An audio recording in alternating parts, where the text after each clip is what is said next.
drive at this racetrack. But qualifying, well, it was good for Austin Dillon. He was second fastest in first practice. He was fastest in qualifying. So the 3-car starting this race from the pole. What about 10 this week?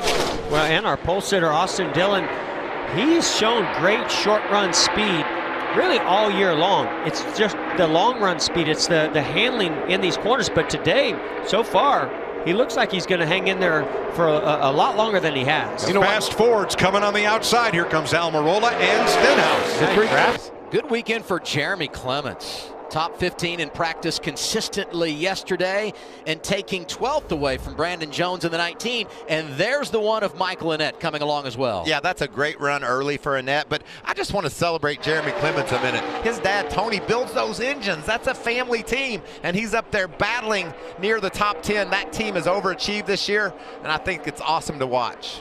A couple of years ago, he got a win on the road course in Wisconsin, made the playoffs. A great story for the group out of Spartanburg, South Carolina.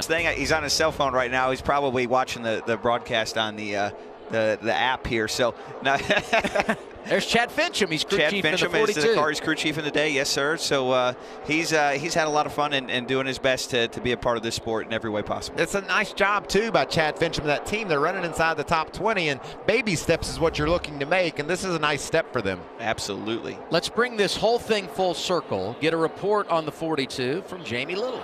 Yeah, it's pretty neat, Brad. I remember covering both you and your brother in the races. Your brother, of course, has been racing in NASCAR for quite some time, but now he's out of the car and he is crew chiefing and doing a nice job. You see his driver in the 42 on the right, Chad Fincham, running 18th now, and that's a pickup. They've been finding their way.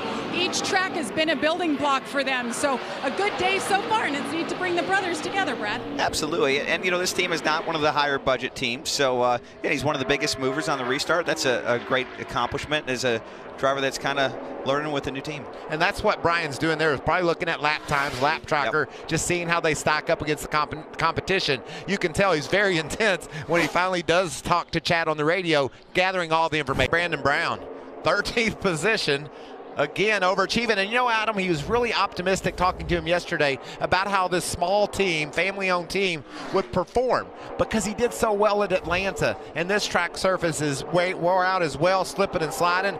And Brandon Brown is as good at holding on to a slipping, sliding race car as any veteran we've ever seen. He's the 86 is 13th, and rather he's 13th. 14th right now is the 08 of Gray Gaulding. They're the last two cars on the lead lap, and that's significant to point out because next in line, Noah Gregson, first car one lap down. Despite the unscheduled pit stop, they could get the free pass here in 5 laps.